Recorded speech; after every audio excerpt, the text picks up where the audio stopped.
They called him weird, bullied him, ignored him, but he kept dreaming of space, of electric cars, of the future. For the fame, the billions, the headlines, there was a lonely boy with bruises and books. This is the story of Elon Musk. Before the world knew his name, Elon Musk was born on June 28, 1971, in Pretoria, South Africa. His childhood home was quiet, his imagination loud. He was always reading, always thinking. He devoured books at a staggering pace, up to 10 hours a day. Science fiction, philosophy, computing manuals, anything to escape the real world. But school? That was a battlefield. From an early age, Elon stood out, not for his confidence, but for his quiet brilliance. He was the kind of kid who brought his own encyclopedia to school and corrected teachers. Naturally, that didn't make him many friends. Bullies targeted him, beat him until he was unconscious once. At age 12, he had to undergo surgery after one brutal school beating. His classmates saw a nerd, a target, a kid with no defense. But inside, Elon was building something they couldn't see, a future they couldn't imagine. While other kids were playing sports, Elon was writing code. At age 12, he created his first video game, Blastar, and sold it for $500. That wasn't just a hobby, that was the spark. Computers became his escape, coding his secret power. He taught himself to program on a Commodore VIC-20.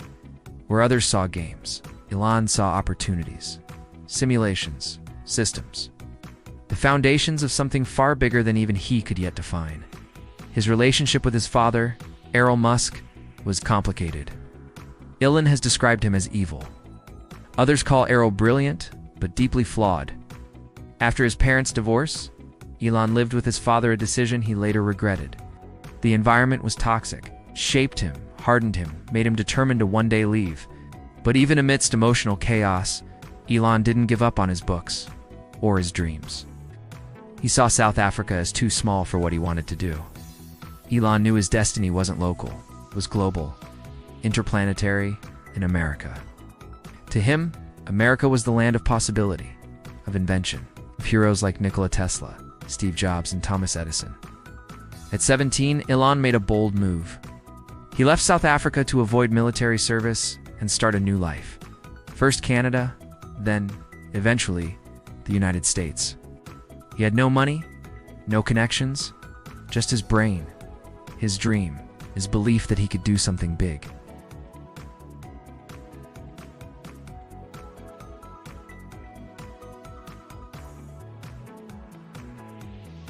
When Elon Musk arrived in Canada at age 17, he had just $2,000 in his pocket. He'd worked odd jobs, shoveling dirt, cleaning boiler rooms for $18 an hour to support himself. No luxury, just survival.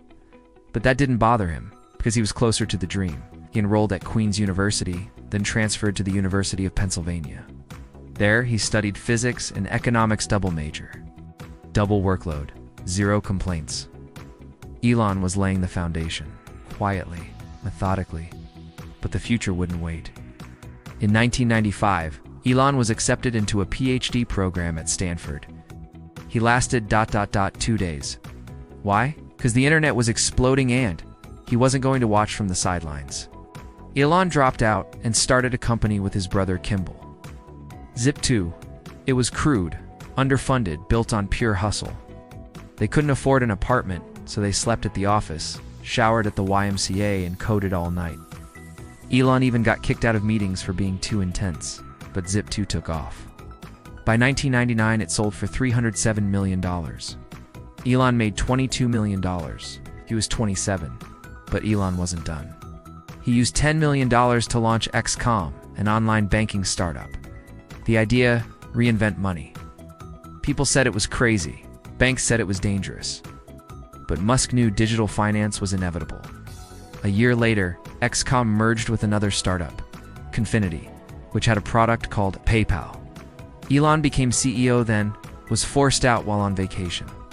Still, when PayPal sold to eBay for $1.5 billion in 2002, Musk walked away with $180 million. That could have been the end of the story, rich, retired, sailing the world. But no, he bet everything. Again. With most of his fortune, Musk launched 3 companies: SpaceX to colonize Mars, Tesla to end the age of gas cars Solarcity. To reinvent energy, he poured $100 million into SpaceX, $70 million into Tesla, $10 million into Solarcity. By 2008, they were all on the brink of collapse.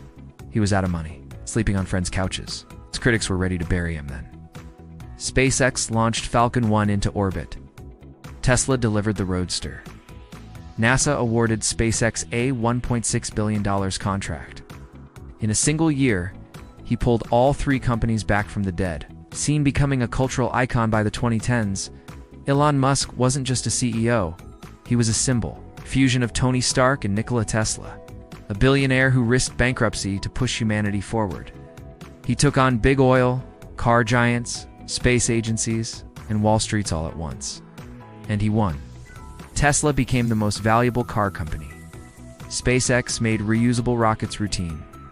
Starlink put internet in the most remote corners of the world. He even built Neuralink to link brains to machines, and the Boring Company to dig tunnels under cities. And people noticed. From Time Magazine's Person of the Year, to hosting SNL, to buying Twitter, Musk's fame exploded. He tweeted recklessly. He fired critics. He picked fights with regulators, journalists, even his own employees. He was praised as a genius and attacked as a megalomaniac. Musk's mind moves fast, sometimes too fast. His projects blur the line between visionary and impossible. But his record, undeniable. He didn't just build companies, he redefined industries. He didn't just talk about change, he forced it. From a bullied boy in South Africa to the richest man on Earth, from a code-writing kid to the mind behind Mars missions.